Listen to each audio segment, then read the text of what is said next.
بسم اللہ الرحمن الرحیم۔ حضرت محمد صلی اللہ علیہ وآلہ وسلم نے فرمایا، بہت جلد قبول ہونے والی دعا یہ ہے کہ انسان کسی کی غیر موجودگی میں اس کے لیے غائبانہ دعا کرے۔ حضرت محمد صلی اللہ علیہ وآلہ وسلم نے فرمایا، مصیبت کے وقت چیخ و پکار کی بجائے صبر اختیار کریں تاکہ خدا تعالیٰ تمہاری مصیبت کو دور کرے۔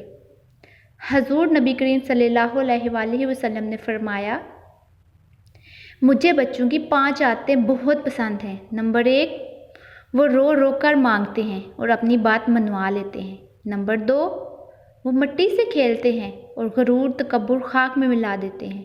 نمبر 3، جو مل جائے کھا لیتے ہیں، زیادہ کچھ جمع نہیں کرتے۔ نمبر 4، لڑتے ہیں، جھگڑتے ہیں اور پھر صلح کر لیتے ہیں، یعنی دل میں حسد، بغض اور کینہ نہیں رکھتے۔ نمبر 5، مٹی کے گھر بناتے ہیں، کھیل کر گرا دیتے ہیں، یعنی وہ بتاتے ہیں کہ یہ دنیا باقی رہنے والی نہیں بلکہ ختم ہو جانے والی ہے۔ حضرت محمد صلی اللہ علیہ وآلہ وسلم نے فرمایا، بندے کو قیامت کے دن جب اس کا اعمال نامہ دیا جائے گا تب اس میں ایسی نیکیاں لکھی ہوں گی جو اس نے کبھی نہیں کی ہوں گی۔ وہ پوچھے گا، یا رب یہ نیکیاں کہاں سے آئیں؟ اللہ تعالیٰ ارشاد فرمائے گا کہ تیری بے خبری میں لوگوں نے تیری غیبت کی، یہ نیکیاں ان کی غیبت کرنے سے تجھے ملی ہیں۔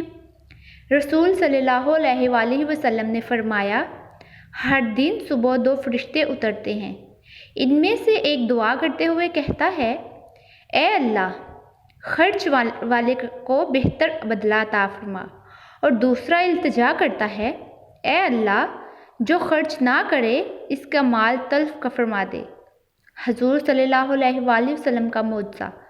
ایک مرتبہ آپ صلی اللہ علیہ وآلہ وسلم سفر میں ایک جگہ سوئے ہوئے تھے کہ ایک درخت آپ صلی اللہ علیہ وسلم پر سایہ کرنے کے لیے پاس آ گیا اور رسول اللہ پر سایہ کر کے واپس چلا گیا۔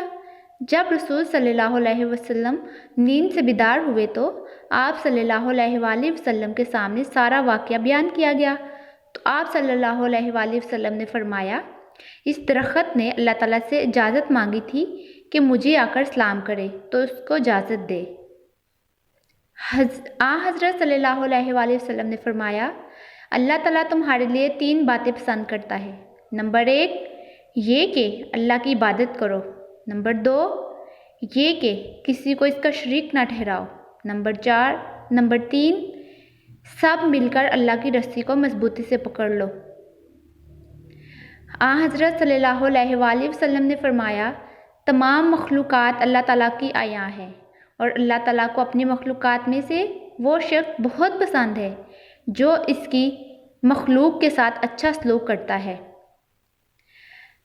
رسول کریم صلی اللہ علیہ وآلہ وسلم سے پوچھا، کیا میں اونٹ کا گھٹنا باندھوں اور توکل کروں یا اسے کھلا چھوڑ دوں اور توکل کروں؟ آپ صلی اللہ علیہ وآلہ وسلم نے فرمایا، اس کا گھٹنا باندھو اور پھر توکل کرو۔